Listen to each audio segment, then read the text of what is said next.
It smelled like furniture, not war. Imagine a dim hangar somewhere outside Hamburg. The air is cold, damp, and thick with the metallic tang of oil and graphite.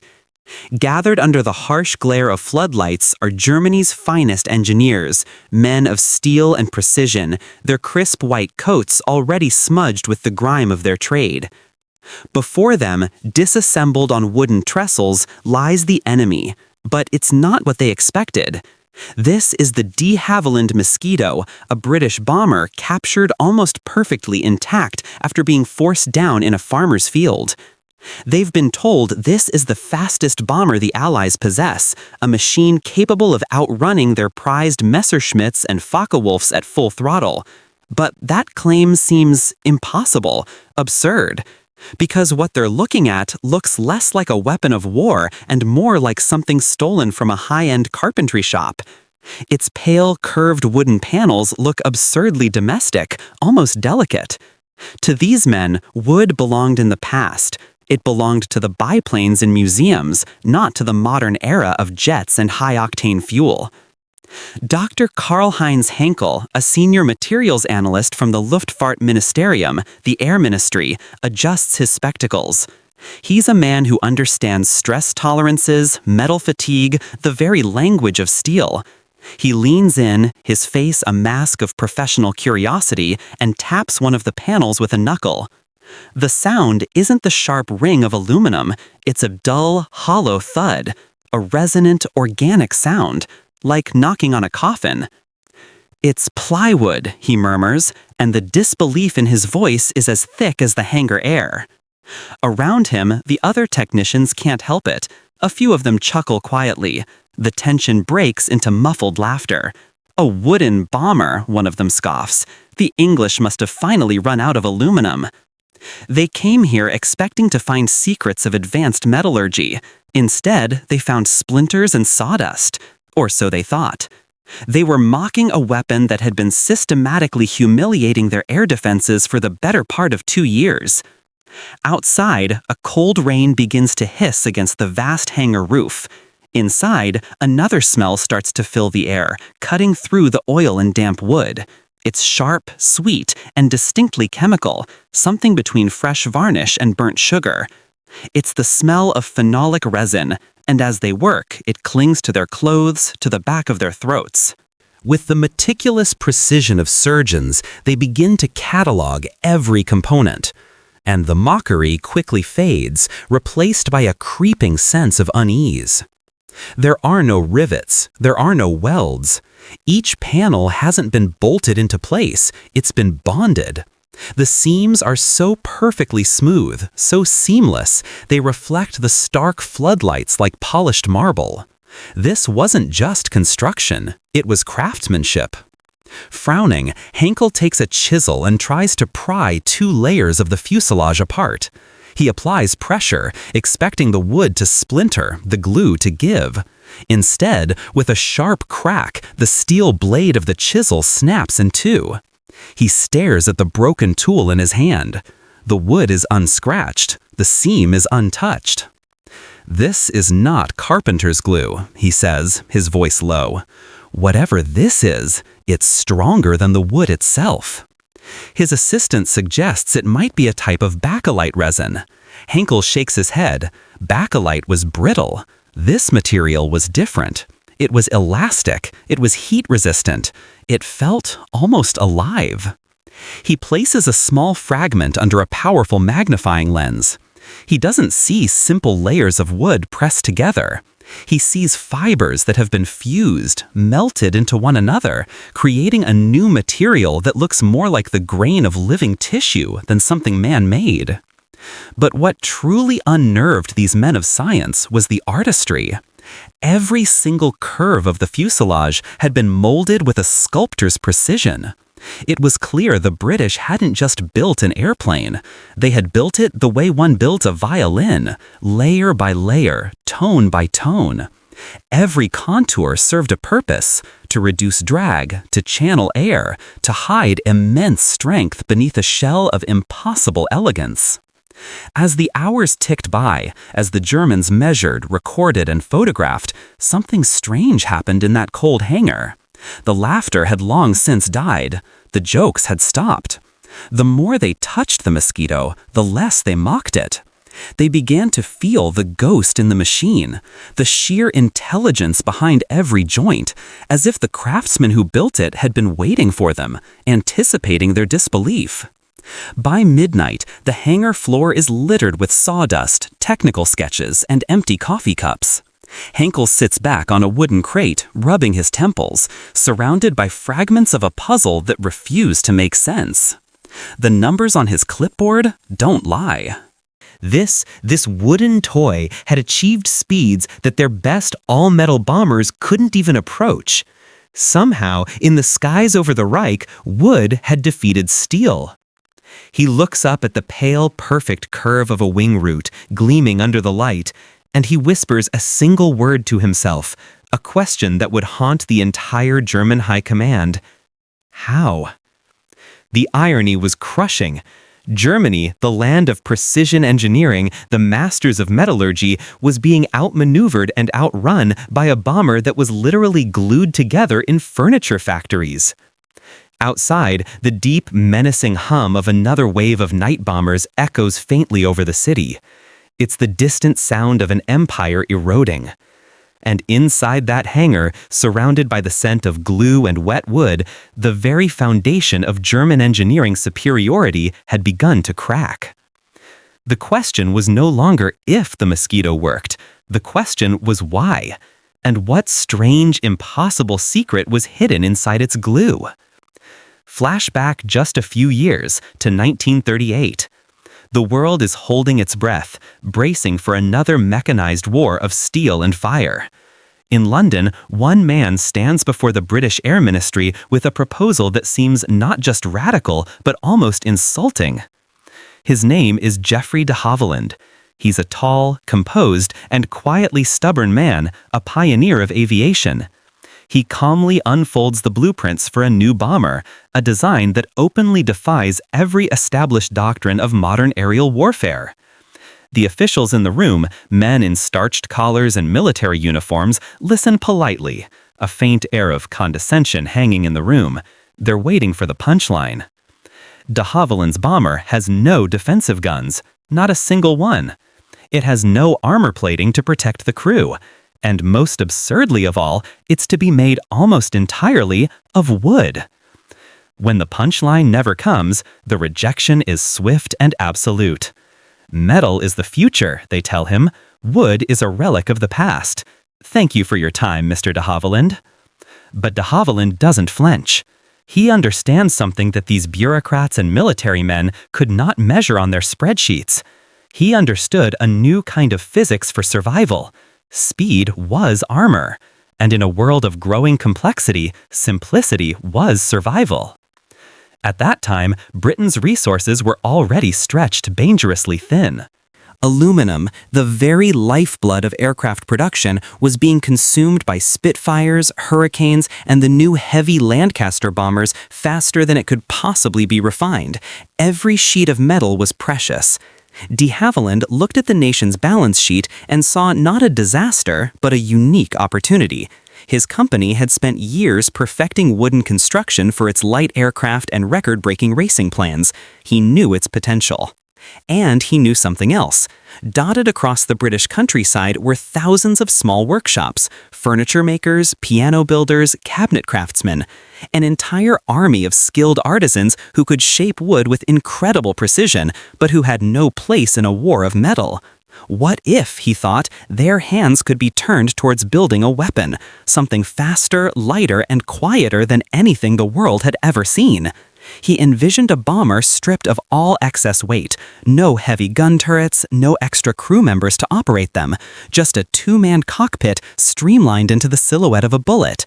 Instead of rivets, its skin would be a sandwich, a core of lightweight Ecuadorian balsa wood bonded between two layers of strong birch plywood. The materials weren't chosen for glamour, they were chosen for geometry. Birch for strength, balsa for lightness, and holding it all together would be a new synthetic glue, a bond stronger than any mechanical fastener. This technique, known as laminated monocoque construction, was nothing new. It had been used to build fine furniture for decades, but in de Havilland's mind, it became an equation for victory. Every ounce saved on armor could be spent on engine power. Every ounce saved on guns could be converted into speed. The logic was brutally simple. If your bomber could outrun the enemy fighters, it wouldn't need to fight them at all. When the war began in 1939, his radical idea seemed to evaporate under the grim weight of reality. The Air Ministry ordered what it knew: bombers with guns, turrets, and thick armor. They wanted flying fortresses of metal that could trade blows with the enemy. But war has a way of humbling certainty. By 1940, after the fall of France, and during the desperate, dark days of the Blitz, Britain faced shortages so severe that even the most impossible ideas were dragged back onto the table. De Havilland returned. He came with a prototype design and an irresistible pitch. His wooden bomber could be built in furniture factories by cabinet makers and piano builders, without stealing a single sheet of precious aluminum from Spitfire production. Reluctantly, facing a crisis with no easy answers, they approved a single prototype, just one. And so, in the autumn of 1940, under the perpetually gray skies of Hertfordshire, the first Mosquito began to take shape. It was a bizarre and beautiful orchestra of forgotten skills. Piano builders from London were sanding the wings to a perfect finish. Violin makers were crafting the delicate curves of its nose cone. And the magic ingredient, the adhesive that bonded every seam, came not from an armory, but from furniture laboratories. It was called phenol formaldehyde resin, a synthetic glue that, when pressed between layers of wood under intense heat and pressure, didn't just stick them together, it fused them. It created a chemical reaction that hardened the resin into something akin to amber, turning the wood and glue into a single unified material. It was neither wood nor plastic, but something in between, impossibly light, remarkably resilient, and shockingly strong. This aircraft wasn't mass-produced. It was born, quite literally, from a marriage of ancient craftsmanship and modern chemistry. On November 25, 1940, the prototype, painted a bright, unassuming training yellow, rolled onto the runway at Hatfield. At the controls was Geoffrey de Havilland Jr., the designer's own son. The engines roared to life. 2 Rolls-Royce Merlins, the same legendary power plants used in the Spitfire, trembling like restrained animals. As the plane began its takeoff run, the small crowd of officials expected it to struggle, to lumber into the air like other bombers. Instead, it leapt forward as if it were weightless. Within seconds, it was airborne, climbing faster than any bomber they had ever seen. When it reached altitude, the test pilot pushed the throttles forward. The plane accelerated, 370 miles per hour, 380. It topped out at over 390 miles per hour. It was faster than the Spitfire Mark A. It was faster than any fighter currently in service anywhere in the world. The Air Ministry observers, who had been silent and skeptical just moments before, now whispered to each other in stunned disbelief. A wooden plane, a piece of furniture with wings, had just outflown the best machines of metal and myth. That night, Geoffrey de Havilland walked alone through his quiet workshop, past the half-finished wooden frames glowing warmly under the work lamps. He placed a hand on one of the smooth, laminated panels, feeling the residual warmth from the curing glue. It was smooth, solid, and alive with promise. The world would never see war the same way again. A bomber built from furniture wood had just proven that sometimes the most powerful weapon of all is imagination.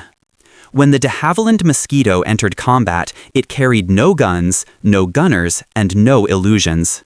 Its survival depended entirely on a simple, brutal equation of speed. The first operational squadrons who received the aircraft in 1941 stared at it with a kind of quiet disbelief.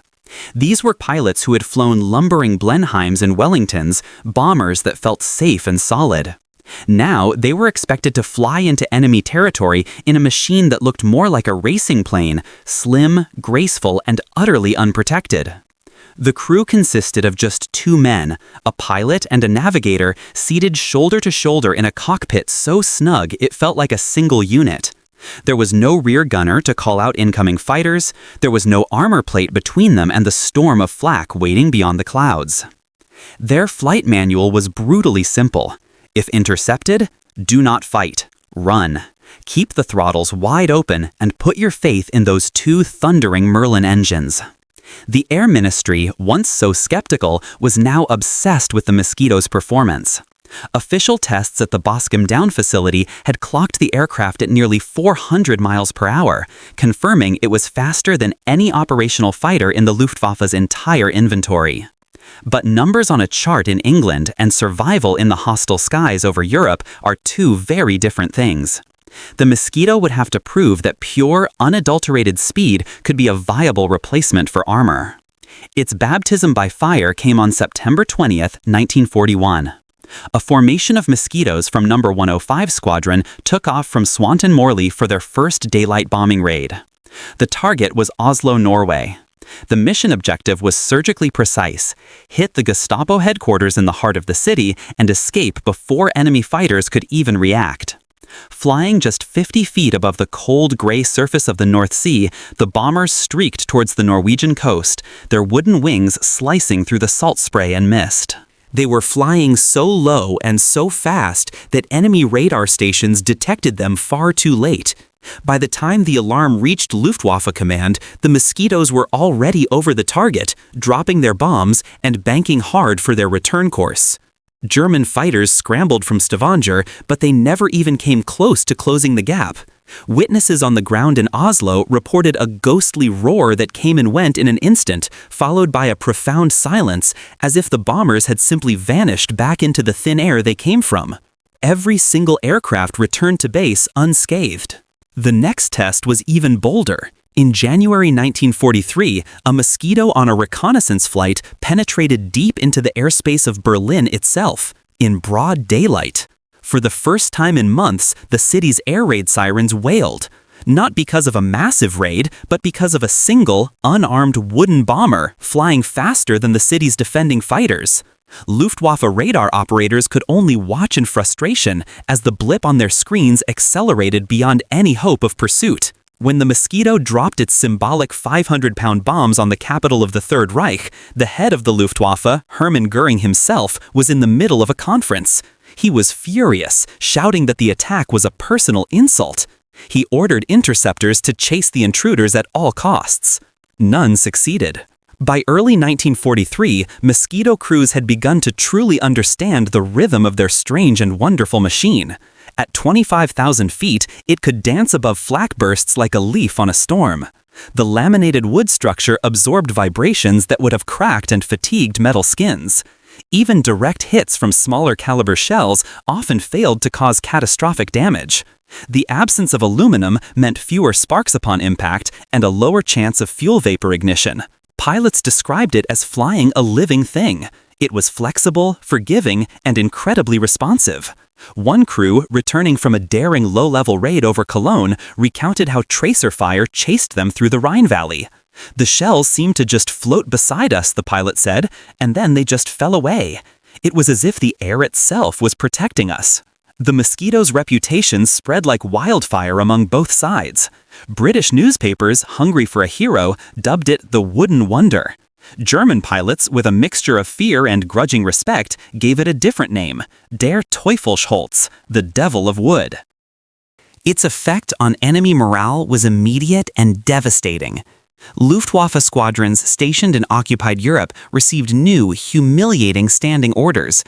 If a Mosquito is sighted, do not pursue unless conditions are absolutely perfect. The aircraft simply could not be caught in level flight, and in a dive, it accelerated beyond the structural safety limits of most German planes. Each mission added a new chapter to the growing legend. In February 1943, Mosquitoes from No. 105 and 139 squadrons executed one of the most daring precision strikes of the entire war. They planned a daylight raid on Berlin, scheduled to coincide perfectly with a major speech being given by Göring himself. As Göring's bombastic words echoed through the Reichstag, the building's tall windows suddenly rattled with the shockwave of nearby explosions. The timing was so perfect, so utterly audacious, that even Germany's masterful propaganda censors couldn't hide the public humiliation. The unthinkable had happened. Wooden bombers had struck the very heart of the Third Reich and escaped without a single loss. This success changed everything. The Royal Air Force began redesigning entire operations around the Mosquito's unique blend of speed and stealth. It became the preferred aircraft for high-risk photo reconnaissance, for pathfinding missions that marked targets for the heavy bombers, and for surgical strikes that required impossible precision. Every sortie hammered home a simple, powerful truth. The less you carried, the faster you flew, and the faster you flew, the longer you lived. The men who flew it started to believe in its legend. They began calling it the plane that forgot how to die. But across the channel, inside the cold laboratories and workshops of the Luftwaffe, disbelief was hardening into a dangerous obsession. The German High Command needed to know how a plywood aircraft could so thoroughly humiliate their finest machines. To them, it wasn't just a military failure, it was a profound scientific insult. And they were determined to find the secret hidden inside those smooth wooden panels, whatever the cost. In the spring of 1943, their chance finally came. A British Mosquito on a reconnaissance flight over northern Germany was caught in a freak storm of heavy flak. The pilot, mortally wounded, managed to glide for miles before crash-landing the aircraft in a marsh near Hamburg. Miraculously, the plane didn't burn. When German troops reached the wreckage, they expected to find the usual scene: twisted metal, melted aluminum, a charred skeleton. Instead, they found something that looked eerily like a broken boat. They saw smooth wooden panels, light enough for a single man to lift, still smelling faintly of resin and smoke. To the Luftwaffe's technical branch, it was the find of the year. The order from on high was immediate and absolute: recover everything. Even the smallest splinter was to be packaged and sent to a secret analysis hangar outside Rechlin, the Luftwaffe's primary testing ground. Under the harsh, sterile glare of floodlights, the captured Mosquito lay on wooden trestles, like a patient on an operating table. A team of engineers circled it with clipboards and scalpels, their breath fogging in the cold air. These were men accustomed to steel and rivets, to welding torches and precision gauges. They were not men who worked with sanding blocks and glue. Their first cuts were hesitant, almost surgical, but every layer they peeled back revealed more questions than answers. The outer skin was birch veneer, only a few millimeters thick, but astonishingly uniform. Beneath it, they found a honeycomb structure of balsa wood, light as air, yet remarkably stiff. And beneath that, another layer of birch. All of it was fused together, not layered, as if it had grown from a single, impossibly complex tree. Dr. Karl-Heinz Hankel, the same analyst from Hamburg, led the dissection. He was an expert in materials fatigue who had spent his entire career studying the failures of metal airframes. Now he stood in silence, staring at the seamless joints. "They've turned carpentry into a branch of engineering," he muttered to a colleague. His team went to work. They measured densities, tensile strength, and shear resistance. Every single test defied their expectations. The laminated wood composite could bear almost twice the structural load of aluminum at nearly half the weight. It resisted moisture, it resisted heat, and it dampened vibrations in a way metal never could. One frustrated technician tried to separate two bonded panels using a hydraulic press. The machine whined, the pressure mounted. Finally, the wood itself cracked and splintered under the immense force, but the adhesive bond between the layers did not break. The Germans had used their own adhesive, a casein glue derived from milk, in their wooden trainers and gliders. It was cheap and easy to make, but it had a fatal flaw. It degraded quickly in humidity and heat. This British glue was different. It seemed impervious to everything they threw at it. Henkel ordered a full chemical analysis. The lab report came back with a compound unknown in German aviation, a synthetic resin based on phenol and formaldehyde, catalyzed under immense pressure. When heated, this resin didn't soften, it hardened further, turning into a thermoset polymer that bound the wood fibers together on a molecular level. It was, in essence, synthetic armor hidden inside a shell of wood. Henkel couldn't hide his professional frustration. Germany's chemical industry, once the undisputed envy of the world, had produced wonders like synthetic fuel and rubber, yet they had never developed this kind of adhesive.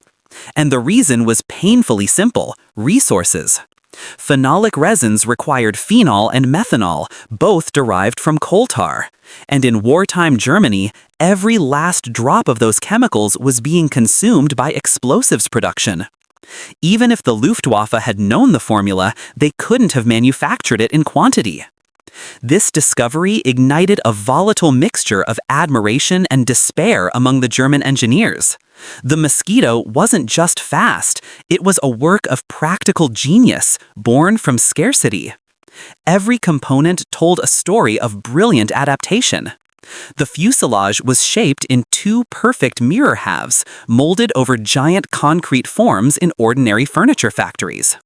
When the two halves were glued together, they formed a perfectly smooth, airtight shell that required almost no internal bracing.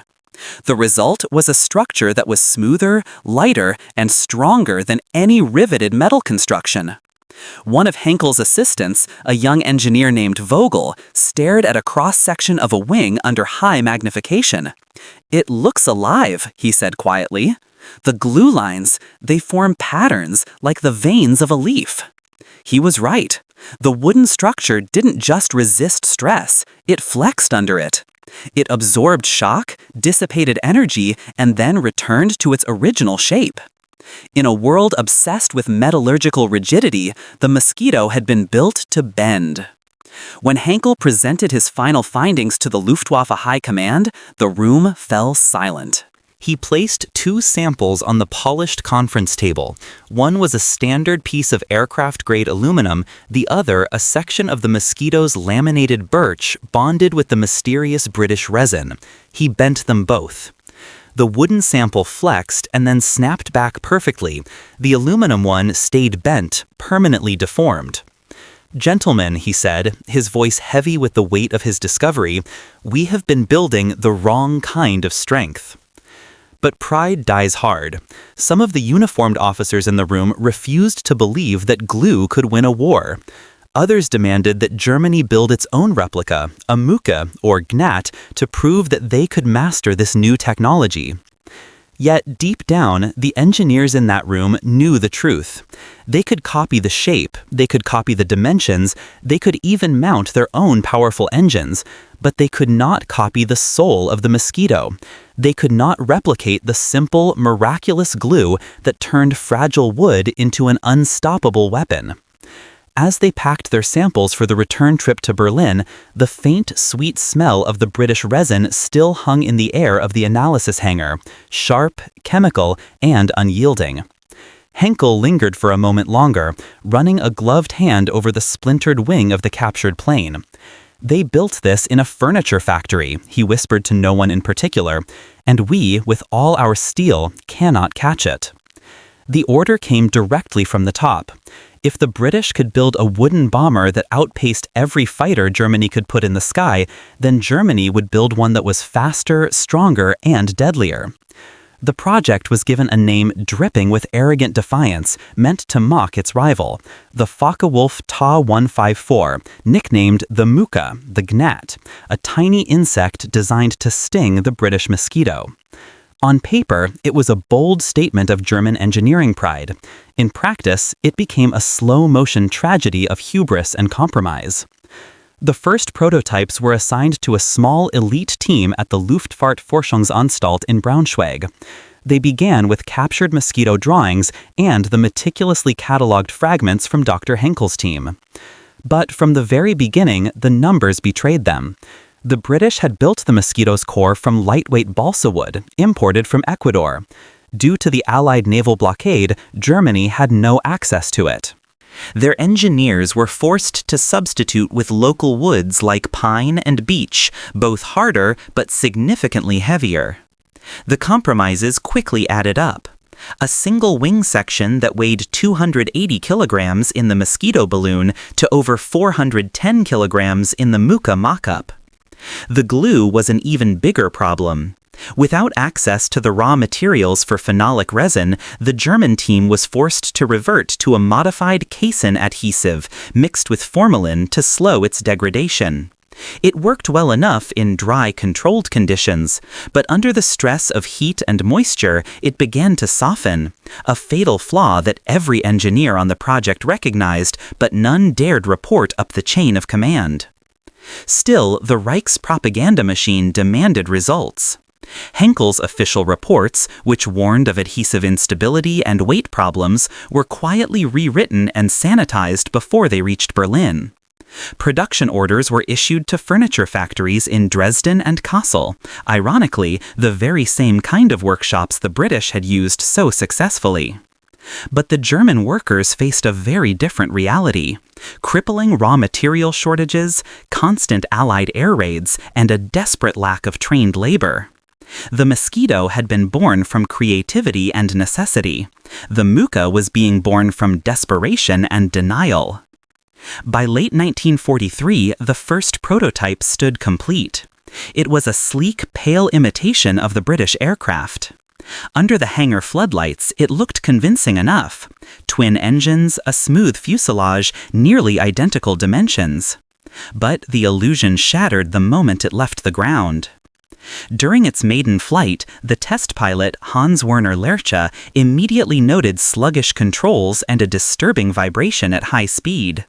As he pushed the plane past 350 miles per hour, the wings began to resonate violently. He could hear the laminated layers groaning under the strain.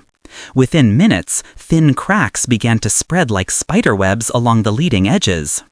He throttled back immediately and brought the plane in for a hard landing, the undercarriage collapsing under the excessive weight. When engineers examined the damage, they found the culprit.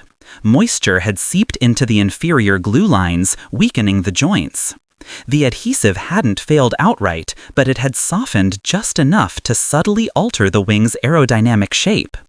In aviation, just enough is a fatal margin of error. The second prototype fared no better. Built with modified adhesives and extra internal bracing to compensate, it was even heavier and slower. On paper, it managed to reach 360 miles per hour, faster than a Heinkel 111, certainly, but still a full 50 miles per hour slower than the Mosquito it was designed to hunt. A third prototype broke apart entirely during a low-altitude dive test. The wings simply tore away from the fuselage. The official investigation tried to blame pilot error, but the truth was sickeningly obvious. The wood had delaminated mid-flight. The glue had failed. By 1944, the Mücke project was effectively dead. All that remained were the reports, thick, meticulous documents filled with tables and graphs, but also something incredibly rare in German technical writing, a palpable sense of despair. One internal memorandum from a senior engineer admitted, the design cannot achieve parity with the British construction due to fundamental material limitations. Another note, scribbled in the margins of a failed test report, read simply, "We are fighting physics with paperwork." Inside the Reich Ministry of Aviation, no one wanted to be the one to deliver the news to Hermann Göring. His fury over the Mosquito had already become the stuff of legend. He had promised Hitler that the Luftwaffe would reclaim the skies. Yet here they were, being taunted by wooden bombers that still flew unchallenged over Berlin. When he was finally informed that the Mücke project had been cancelled, he reportedly smashed a heavy glass ashtray against the wall and roared, "We are defeated by Carpenters." For the engineers, the humiliation cut deeper than any official reprimand. Germany's entire national identity was built on precision, metallurgy, and control, qualities the British had somehow turned completely upside down. The Mosquito wasn't a perfect machine. It was audacious. It broke rules that German engineering held sacred. Never trust organic materials. Never rely on manual craftsmanship. Never tolerate variability. And yet, against all logic, it worked. Its flexible wooden shell bent where metal would crack. It absorbed vibrations where rivets would fail. Dr. Henkel, who had watched the entire fiasco unfold, wrote a line in his personal journal that autumn. "We are trapped by our own logic. We have created machines without imagination, and they have built imagination without machines." He never sent that line to his superiors. It would have sounded like treason. But among his peers, the sentiment spread quietly, a bitter acknowledgement that the British had won this particular battle not through superior industry, but through the simple courage to defy their own textbooks. As winter settled over the ruins of Germany's cities, the surviving mosquitoes continued to appear like clockwork above the clouds, sleek and silent, their polished wood reflecting the moonlight like ghosts. And down below, the men who had tried and failed to imitate them stood in their workshops, surrounded by warped wings, cracked fuselages, and the bitter, cloying smell of failed glue. The Mücke had proven the one lesson every engineer dreads. Copying genius is easy. Understanding it is impossible. By 1944, the Mosquito was no longer just an aircraft. It was a presence. It moved through the night skies of Europe like a rumor, impossible to predict and impossible to stop. Luftwaffe radar operators came to dread the faint, fleeting blip that would appear and then vanish far too quickly to get a solid track. Interceptor pilots gave it a new name, Der Schattenjäger, the Shadow Hunter. Even German ground troops, hearing its low, distinctive whine at dawn, learned to look up in fear. They knew that if a mosquito could reach them, then no one, anywhere, was safe. The statistics told a story that bordered on the unbelievable.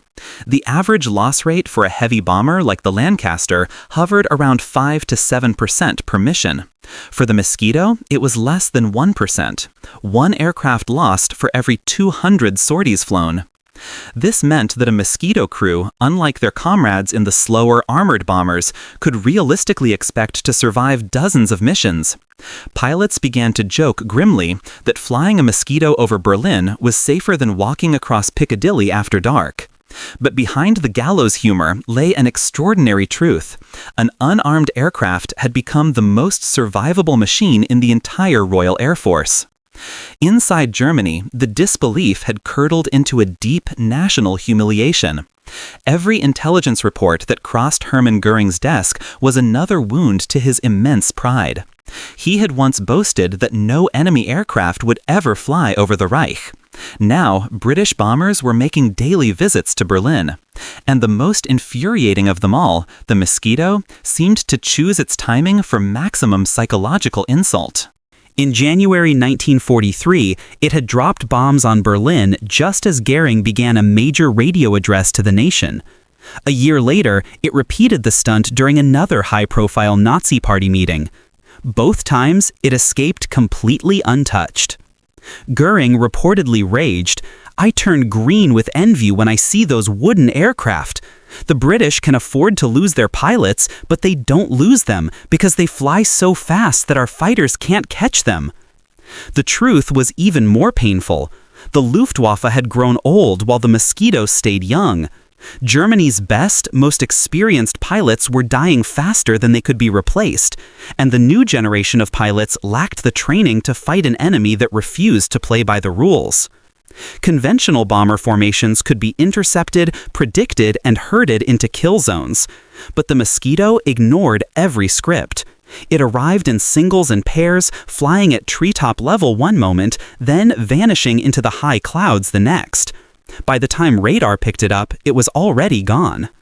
At secret testing grounds like Rechlin and Peenemünde, German engineers desperately tried to develop faster interceptors. New variants of the Focke-Wulf 190, the high-altitude Me-410, even the revolutionary jet-powered Me-262. On paper, the jets could finally outrun the Mosquito. In practice, they could never be in the right place at the right time. The jet engines of the era were fragile, needed long runways, perfect fuel, and gentle handling. The Mosquito needed only a patch of grass and its two reliable Merlin engines. For German civilians, the Mosquito became a psychological weapon more powerful than any conventional bomb. Its raids were surgically precise: railway stations, Gestapo offices, communication centers, but they carried a symbolic weight far beyond their physical damage. In Berlin, people began to whisper that the British had built a plane that was invisible to radar. In occupied cities like Copenhagen and Oslo, the resistance celebrated each appearance as proof that the Allies could strike anywhere at any time. The Mosquito's roar became the sound of inevitability. The RAF understood this power and used it ruthlessly. When waves of heavy bombers pounded German cities at night, Mosquitoes flew ahead as pathfinders, dropping incendiaries and flares to mark targets with pinpoint accuracy. After the main raid was over and the bombers returned home, Mosquitoes would return hours later to strike the rescue crews and emergency command posts, sowing chaos and fear. They seemed tireless, omnipresent, untouchable. Even a single mosquito could force the Luftwaffe to scramble entire squadrons of interceptors, burning precious fuel and exhausting pilots on a futile ghost chase. The German High Command responded with desperation disguised as strategy. New radar networks were built specifically to track fast-moving targets. Propaganda officers claimed that the Mosquito was overrated, that its speed came at the cost of a meaningful payload. But the numbers could not be hidden. In 1944 alone, Mosquito bombers dropped over 19,000 tons of explosives, with fewer than 200 aircraft lost. The figure was so astonishingly efficient that one British officer quipped, "It's not a bomber, it's a surgical instrument." By autumn, Goering's rage had curdled into something like superstition. He ordered his aides to never mention the aircraft by name during official briefings, as if silence itself could erase its existence. Luftwaffe fighter command logs from this period show a pattern of deep exhaustion, with pilots claiming to chase phantoms that simply vanished into cloud banks. Radar stations reported false echoes moving faster than their equipment's calibration limits. Ground crews swore they saw Mosquitoes at altitudes no piston engine could possibly reach. The myth had begun to outgrow the machine. Dr. Henkel, the engineer who had once dissected the captured aircraft, watched it all unfold from his laboratory. He had stopped correcting his colleagues when they called the plane a ghost. In his private notes he wrote, "It is not the wood that terrifies us. It is the idea that something so light can carry such power." By the final winter of the war, the Mosquito's very name could silence a room in Germany's command centers. Reports of sightings were met with a sigh of resignation rather than an alarm. Everyone knew that by the time the warning arrived, the damage was already done. The Luftwaffe still flew, but its morale was hollowed out. For them, the Mosquito was not an aircraft. It was inevitability, precision, and humiliation, all shaped into a pair of wooden wings. When the war finally ended in 1945, the Mosquito had already passed into legend. It had flown more than 80,000 combat sorties, in roles from photography and bombing to pathfinding and night fighting, with losses so statistically small that even the Air Ministry's own statisticians found them hard to believe. In the captured hangars of post-war Europe, its sleek wooden fuselage seemed like an artifact from another world, something too elegant and refined to have belonged to the brutal chaos that had created it. Germany lay in ruins, its cities scorched by the heavy bombers the Mosquito had so often guided with uncanny precision. And yet, in the minds of the German engineers who survived, it was not the Lancaster or the B-17 they remembered with a sense of awe. It was the wooden ghost that had so thoroughly humiliated their science. At the war's end, Allied inspection teams invited captured German engineers to tour the de Havilland plant at Hatfield. Among them was Dr. Karl-Heinz Henkel, the very same man who had once dissected a downed mosquito and declared its glue a miracle. Now he stood in the main assembly hall, watching British craftsmen in simple overalls as they polished the curved fuselage halves before they were bonded together. The smell of resin filled the air once again, sharp, chemical, unforgettable. He turned to his British escort, a young engineer barely out of university, and asked how many men had been needed to design this revolutionary process. The Briton smiled. "Not many designed it," he said, "but thousands built it." That simple sentence stayed with Hankel for the rest of his life. In a post-war report, he wrote that the mosquito's true secret was not its chemistry or its aerodynamics, but its culture. It was a willingness to let craftsmen and scientists share the same space.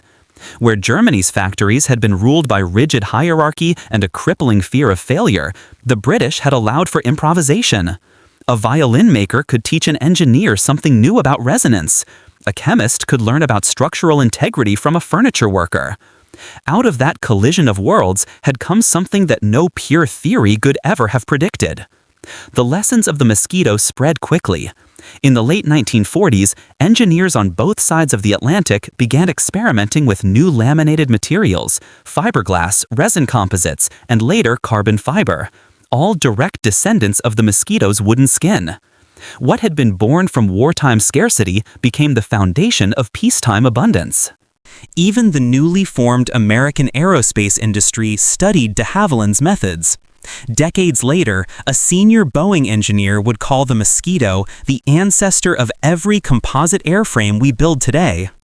In Britain, the aircraft's legend grew quietly. The Royal Air Force kept Mosquitoes in service well into the 1950s, long after jets had taken over the skies. Pilots loved its agility, its relative silence, and what they called its soul. One veteran said, "It felt like the airplane wanted to live just as much as you did." Museums now display it as a masterpiece of wartime design, but those who actually built it remembered something far humbler. They remembered the smell of sawdust, the steady rhythm of glue brushes, the sound of piano craftsmen hammering spars together while London shook under the Blitz. For Geoffrey de Havilland himself, its success was the ultimate vindication. His impossible idea had not only worked, but had changed the very meaning of engineering. He once told a journalist, "We were never trying to outmuscle the enemy. We were trying to outthink him." His words would echo through every generation of designers who followed. And for the Germans who had tried and failed to imitate it, the Mosquito became a mirror, reflecting their own limitations. The failed Mücke prototypes were unceremoniously melted down for scrap after the war. None survived. But in the archives of what became West Germany's new aviation industry, Dr. Hankel's notes endured. The final line of his last wartime journal read, "They proved that imagination, when disciplined by necessity, is stronger than steel." Time transformed the Mosquito from a weapon into a timeless lesson. It taught the world that progress sometimes comes not from abundance, but from desperation. Not from metal and muscle, but from daring to see the profound beauty in the ordinary. Out of simple plywood and glue had risen a machine that terrified an empire and redefined what was possible. Today, historians still debate whether the Mosquito was the greatest all-around aircraft of the Second World War, but the numbers speak for themselves. Faster than any fighter of its era, lighter than any comparable bomber, and far deadlier to the enemy's pride than to its troops. When you walk past one in a museum today, its surface still gleams like varnished oak. If you get close enough, you can almost smell the faint ghost of resin, the lingering echo of that glue that once defied an empire. The men who built it are gone now, their names scattered across forgotten archives and lonely airfields. Yet their idea remains vividly alive. Every time a modern airliner takes off with composite wings, or a spacecraft launches wrapped in layers of resin and fiber, they are flying in the Mosquito's shadow. They proved that true technological leaps are not born from comfort, but from courage. The courage to build what everyone else calls impossible. So the next time you see a photograph of the de Havilland Mosquito, slender, smooth, and silent, remember what it truly represented. Not just British ingenuity, not just wartime necessity, but the breathtaking moment when imagination finally outran fear.